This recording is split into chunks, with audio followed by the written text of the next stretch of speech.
It was 3 days of mud, drugs, traffic jams, and overflowing toilets, and yeah, a little peace, love, and legendary music. The 1969 Woodstock Festival remains one of the most iconic events in music history. Yet, as the decades pass, those who weren't there start to see it all through rose-colored glasses. But that doesn't mean that the festival was all dancing, holding hands, and daisy crowns. These are some of the messed up things that happened at Woodstock.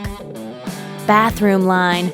These days, a stadium might have one toilet for every 45 or 50 seats, but at Woodstock, there was one porta-potty for every 833 people. According to ThoughtCo, the wait could take up to an hour, and the toilets were overflowing with raw sewage that was mingling with mud and running downhill into the crowd. Yuck. Let there be granola. According to the Smithsonian, established food vendors didn't want to work Woodstock, mostly because of its projected size. So organizers settled for 3 dudes called Food for Love, who had little vending experience. By mid-Saturday, they were running out of food, so they quadrupled their hot dog prices from 25 cents to $1. And then a bunch of peace-loving hippies burned down 2 of their concession stands because they were annoyed at the long lines and outrageous prices. Happily, the day was saved by a group called the Hog Farm Collective, who passed out thousands of cups of granola and saved everyone from total starvation. It wasn't supposed to be free. According to ThoughtCo, the festival was originally supposed to take place in Wallkill, New York, and cost $18 for all 3 days, or just $7 per day. But residents of Wallkill passed a law banning the concert, and organizers had to find another venue with just 6 weeks left on the clock. Then, a dairy farmer in Bethel offered up some land. The stage, parking lots, concession stands, and a children's playground got finished just in time. But organizers didn't think to prioritize ticketing. By the time 50,000 people had walked right in and camped out next to the stage, it was too late to go back. So Woodstock became a free festival, a mistake that would turn out to be financially devastating for its organizers. What a trip!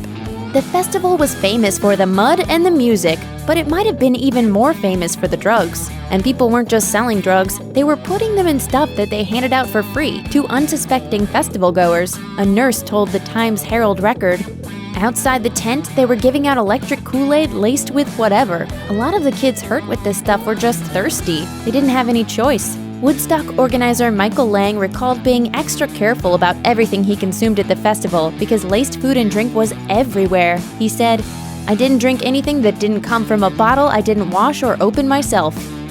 The hippie-pocalypse. The scene on the roads leading to the festival was similar to the opening credits of The Walking Dead.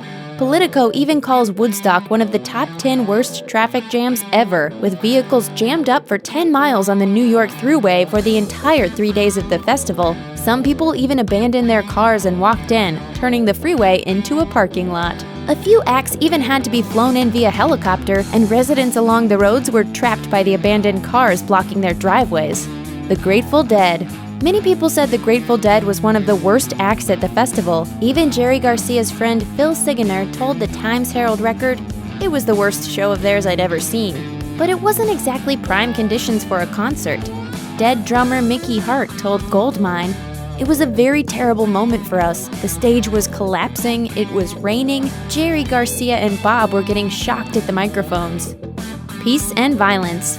Woodstock was mostly peaceful, although there was one notable instance of violence. According to the Huffington Post, during the Who's performance, political activist Abby Hoffman got on stage and took the mic. The Who's Pete Townsend tolerated him for a few seconds before hitting Hoffman on the head with his guitar. "Put some shoes on, hippie." The on-site festival medical team dutifully handled what was expected to be a crowd of roughly 50,000 people and turned into 500,000. According to the Journal of Emergency Medical Services, by the end of the week, staff reported that they had treated 797 bad trips, 23 epileptic seizures, 57 cases of heat exposure, and 176 asthma attacks. There were also 938 foot lacerations, 135 foot punctures, and 346 random other foot injuries, proving that people really ought to wear shoes. CNN reported that a woman also fell from stage scaffolding and broke her back. Remarkably, considering the massive crowd, only 2 people died during the festivities, one from an overdose and one in a tractor accident, while 500,000 lived to tell the amazing story.